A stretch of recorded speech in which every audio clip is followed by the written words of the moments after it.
Class 6 में आज हम करेंगे अभ्यास 6B में पहला क्वेश्चन कह रहा है निम्नलिखित में सजातीय पद छांटिए। तो देखिए सजातीय पद कैसे छांटते हैं। ये हमें कुछ पद दिए हुए हैं। Question 1 6x² y minus 6xyz comma x 8x² y comma minus 7xyz। सजातीय पद का मतलब होता है हमें संख्या नहीं देखनी होती है, संख्या हटा करके जो अल्फाबेट होते हैं वो देखने होते हैं और वो जो सेम होंगे वही होंगे उसके सजातीय पद। जैसे कि यहाँ 6 है, इसको छोड़ दीजिए, यहाँ है x⁻² और y। तो ये जो तीन पद दिए हुए हैं इसमें x² y कहाँ पर है? तो देखिए यहाँ पर तो xyz है तो ये तो होगा नहीं। यहाँ है x² y, ये x² y, ये है x² y, तो इसका सजातीय पद हो जाएगा ये वाला। ये दोनों हो जाएंगे आपस में सजातीय पद।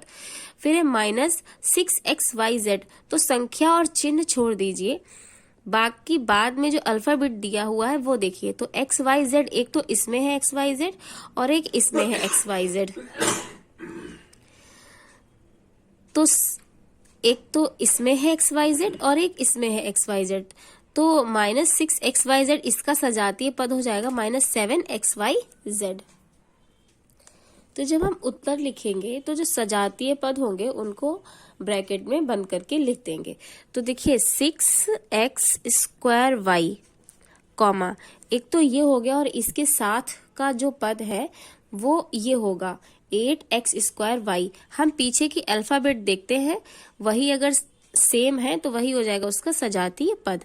तो ये हो जाएगा 8x² y, तो ये हो गए आपस में सजातीय।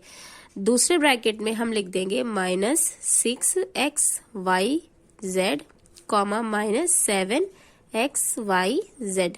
ये दो आपस में सजातीय पद हो गए और ये दो आपस में सजातीय पद हो गए।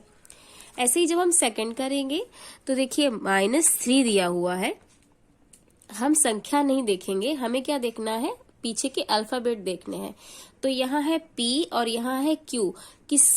अब यहाँ पर ये जो तीन पद है इसमें कौन से पद में P और Q दिया हुआ है? तो देखिए यहाँ पर तो P है, Q भी है, लेकिन Q की घात 2 है और यहाँ P भी अकेला है और Q भी अकेला है। तो सिर्फ ये वाला एक पद है जिसमें Q भी अकेला है और P भी अकेला है। इससे कोई फर्क नहीं पड़ता है कि Q आगे लिखा हुआ है या पीछे लिखा हुआ है, गुणे में कोई भी संख्या कितना भी आगे और पीछे लिखी जा सकती है। तो जब हम लिखेंगे यहाँ पर सजातीय पद में तो पहले ब्रैकेट में हो जाएगा 3pq कॉमा दूसरा पद लिखेंगे हम 9qp। ये हो जाएंगे आपस में सजातीय।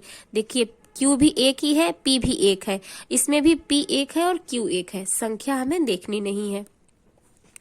सेकेंड ब्रैकेट में हो जाएगा -5pq⁻² कॉमा दूसरा क्या हो जाएगा 4। देखिए यहाँ Q की घात 2 है, यहाँ भी Q की घात 2 है, यहाँ P अकेला है, यहाँ भी P अकेला है, मतलब इसका सजातीय पद हो जाएगा ये। तो ये हो जाएगा 4q⁻² और P। ये हो गए दोनों सॉल्व। अगला है हमारा कह रहा है निम्नलिखित में सजातीय युग्मों पर सही चिन्ह लगाइए। तो देखिए सजातीय युग्म ढूंढने हैं। पहला है 5x कॉमा -3x, तो हमें चिन्ह तो देखने नहीं है, संख्या भी नहीं देखनी है। क्या देखना है, जो पीछे लिखी अल्फाबेट है वो सेम है या नहीं सेम है। तो यहाँ सिंगल x दिया हुआ है और यहाँ भी सिंगल x दिया हुआ है, तो मतलब ये दोनों सजातीय है। तो यहाँ हम लगा देंगे सही का निशान। सेकंड हो जाएगा हमारा, यहाँ देखिए 3 है, यहाँ 7 है, संख्या अगर हटा दे तो यहाँ a है और यहाँ b है और इसके पीछे 7 के पीछे दिया हुआ a⁻²। तो यहाँ देखिए पद सजातीय नहीं है, मतलब सेम नहीं है, अलग अलग है। यहाँ b है, यहाँ b नहीं है, यहाँ सिंगल a दिया हुआ है और यहाँ a⁻² है, तो ये हो जाएगा हमारा गलत। ऐसे ही जब हम थर्ड करेंगे तो यहाँ देखिए b⁻2 है, इसमें देखेंगे तो इसमें भी b⁻2 है, A अकेला है और C भी अकेला है, यहाँ भी A अकेला है और C भी अकेला है, तो ये हो जाएगा हमारा सही। फिर है फोर्थ, यहाँ है A⁻2, इसमें देखेंगे तो देखिए A⁻1 दे रखी है, b की घात 2 है और यहाँ b की घात 1 है। घात मतलब ऊपर लिखी हुई संख्या। यहाँ c देखिए अकेला है, यहाँ भी c अकेला है, तो ये भी सजातीय नहीं है क्योंकि यहाँ a की घात 2 है और यहाँ a अकेला है, तो ये हो जाएगा हमारा गलत। तो ये हो गई एक्सरसाइज कंप्लीट।